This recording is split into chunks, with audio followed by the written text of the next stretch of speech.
आज की कहानी है सुनहरा गोबर। बहुत समय पहले की बात है। एक पर्वतीय प्रदेश में महाकाय वृक्ष था, जिस पर सिंधुक नामक पक्षी निवास करता था। सिंधुका एक दुर्लभ पक्षी था। उस पक्षी की विशेष बात ये थी कि उसकी विष्ठा में स्वर्ण कणों का समावेश होता था। उस पक्षी का यह गुण था जो उसे दुर्लभ बनाता था। एक दिन एक पक्षी शिकारी पक्षियों का शिकार करने के लिए जंगल में आया। हालांकि शिकारी का दिन खराब रहा। वह एक भी पक्षी का शिकार नहीं कर सका। थके हुए शिकारी ने उस पेड़ के नीचे आराम करने का फैसला किया जहां सिंधुका रहता था। उसे ज्ञात नहीं था कि सिंधुक पक्षी की विष्ठा स्वर्ण कण युक्त होती है। विडंबना यह है कि सिंधुका ने उसी समय अपना मल उत्सर्जित कर दिया जो शिकारी पर गिरा और तुरंत सोने में बदल गया।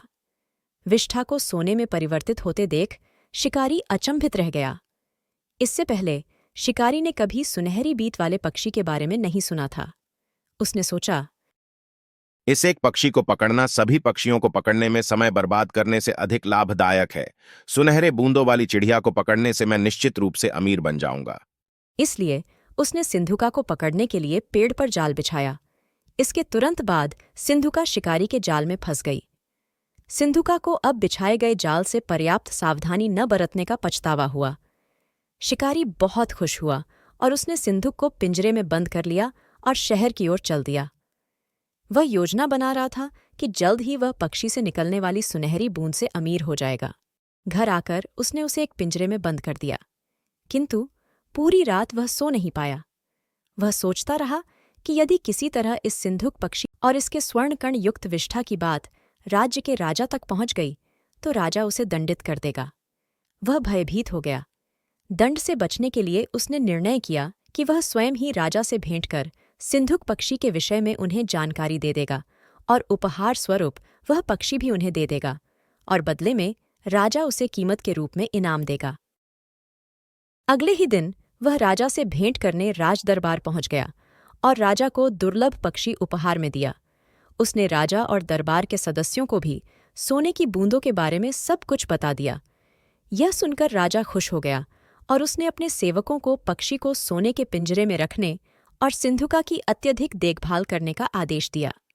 उस समय दरबार में राजा का मंत्री भी उपस्थित था और ये सारा घटनाक्रम देख रहा था। उसे शिकारी की बातें मूर्खतापूर्ण लगी।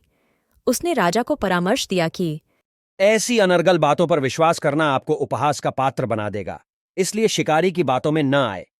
मंत्री ने कहा, यह शिकारी एक धोखेबाज है। वह सोने की बीत वाली चिड़िया क्यों देगा और अपने पास क्यों नहीं रखेगा? राजा से इनाम पाने के लिए यह शिकारी की एक चाल है।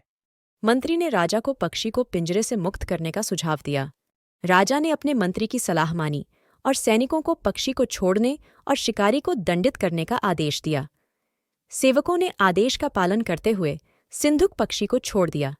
जैसे ही सिंधुका को रिहा किया गया, वह एक ऊंची दीवार पर बैठ गया और अपना मल त्यागने लगा और वह सोने में बदल गया, जिससे राजा और उसके मंत्री आश्चर्यचकित रह गए, यह महसूस होने पर कि उसने गलती की है और सोने की बूंद की अफवाह वास्तव में सच है। राजा ने कुछ ही समय में सैनिकों को पक्षी को पकड़ने का आदेश दिया, लेकिन तब तक बहुत देर हो चुकी थी। पक्षी पहले से ही आजाद था। उड़ते उड़ते सिंधुक कह गया, सबसे पहला मूर्ख मैं था जो शिकारी के सामने मल त्याग किया। दूसरा मूर्ख शिकारी था जिसने व्यर्थ के भय में मुझे राजा के पास ले गया। राजा और मंत्री तो मूर्खों के मूर्ख निकले। राजा बेवकूफ था जो मंत्री की बात में आ गया और शिकारी के कथन पर विश्वास न कर मुझे छोड़ दिया। इस राज्य में सब मूर्ख मंडल ही एकत्र हुआ है। सिंधुका ने अपने पंख फड़फड़ाए और उड़ गया, जहां कोई उसे पकड़ नहीं सका।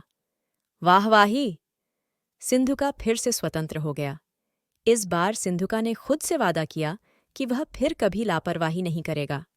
इस कहानी से हमें ये सीख मिलती है कि कभी भी दूसरे की बातों में नहीं आना चाहिए और पूरी तरह से जांच करना महत्वपूर्ण है।